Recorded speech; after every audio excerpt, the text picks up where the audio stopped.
Hello and welcome to My Consultant, your weekly dose of Canada immigration news.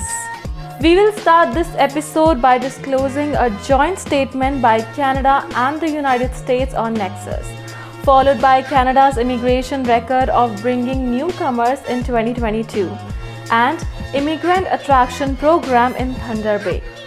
Next, I will share how Canada's immigration was shaped in 2022, and Tishina will discuss the benefits that newcomers can avail in Canada.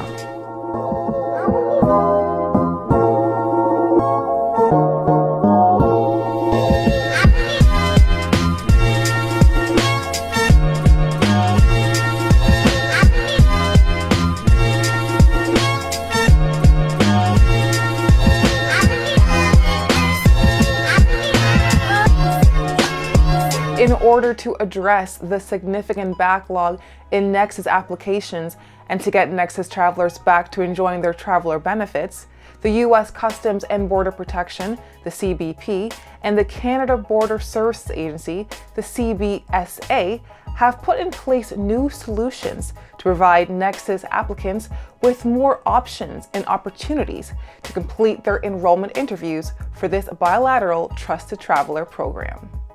Starting in the U.S., the CBP and CBSA have increased the number of interview appointments available to applicants by extending the hours of service at enrollment centers and expanding the locations where interviews are conducted on the land border.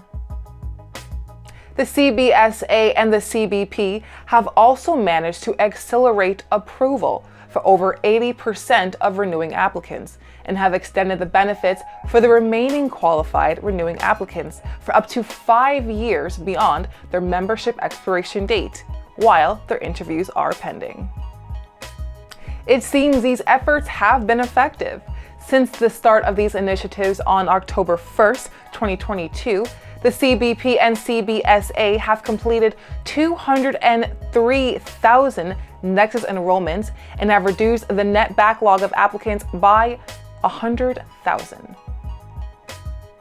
The CBP and the CBSA suggest that a new enrollment option for air travelers will be available by the spring.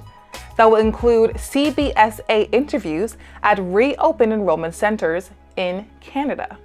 The CBP will hold separate interviews at Canadian airports, pre-clearance locations for departing applicants. Details for this new interview option will be available shortly from the CBP and CBSA. In the meantime, applicants may continue to take advantage of existing interview options like combined interviews at U.S. enrollment centers and separate two-step Canada-U.S. interviews at designated land borders.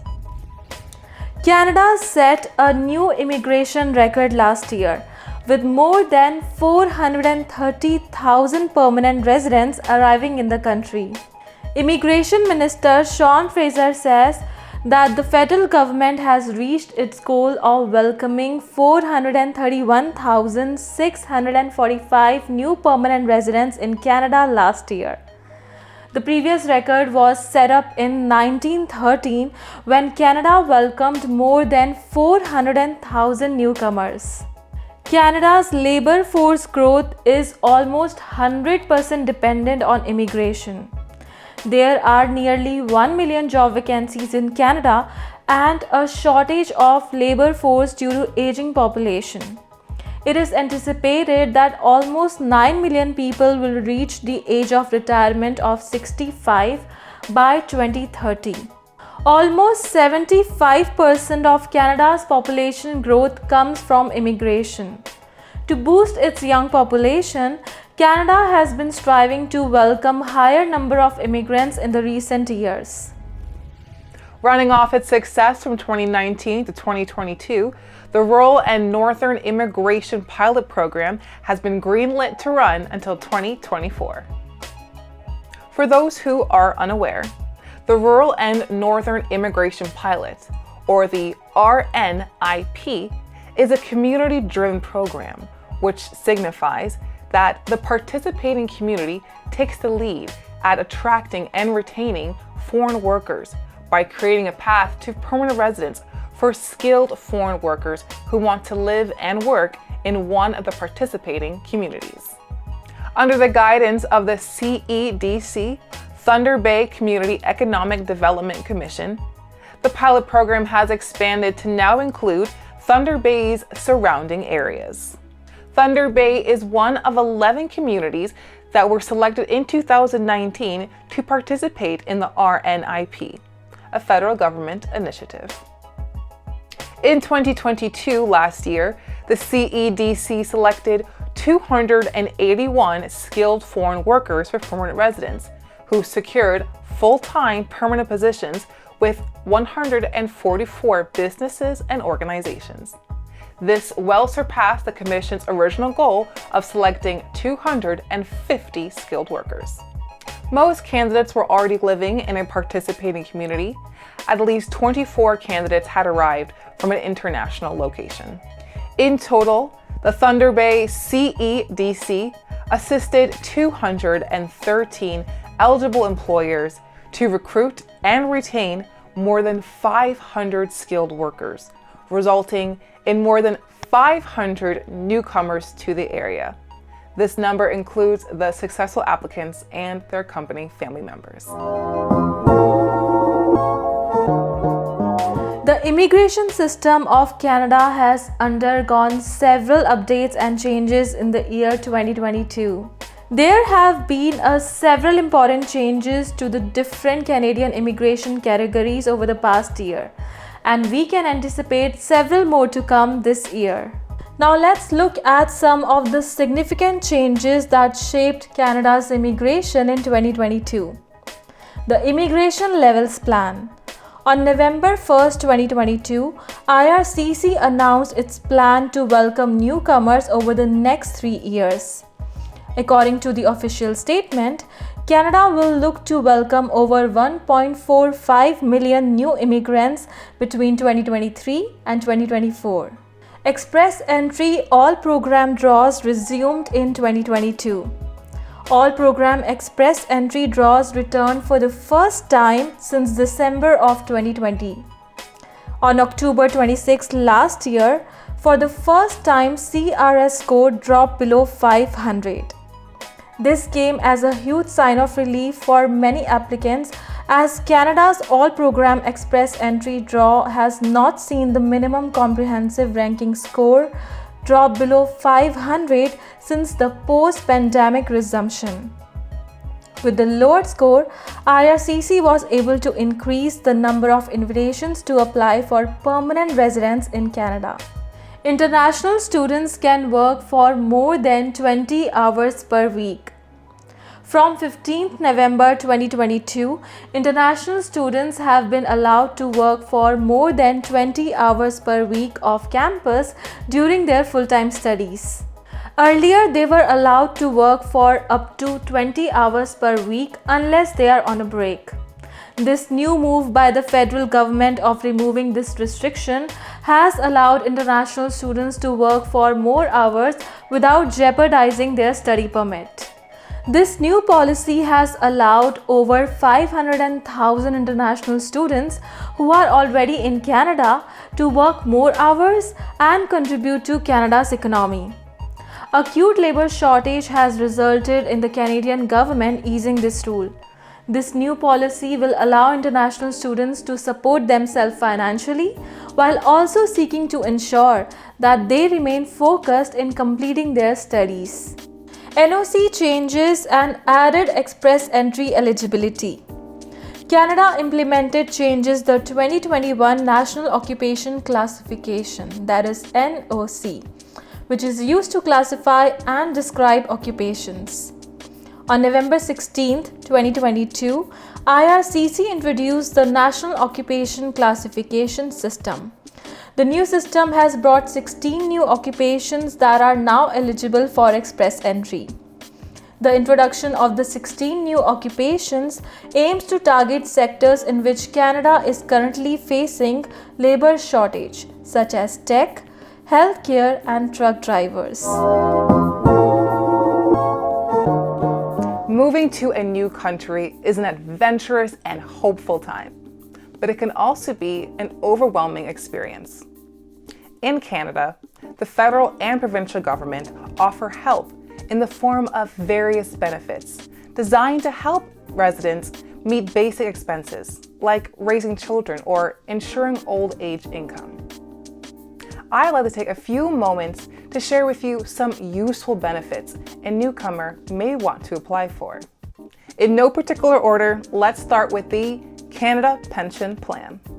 The Canada Pension Plan, CPP Retirement Pension, is a monthly taxable benefit that replaces part of your income when you retire. If you apply when you are at least 60 years of age and have made at least one valid contribution to the CPP, you will receive the CPP pension for the rest of your life.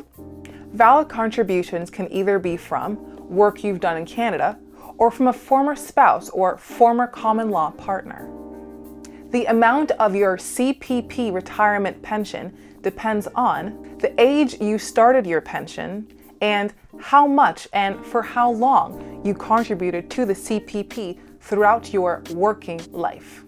For 2023, the maximum monthly amount you could receive as a new recipient who started their pension at the age of 65 is just over $1,300. Next on our list is a Canada Child Benefit. The Canada Child Benefit is a non-taxable monthly amount given by the government to parents of children under the age of 18 to help with additional costs of raising children. The monthly amount depends on the parent's income and the amount of children. It is reassessed every year depending on your tax returns.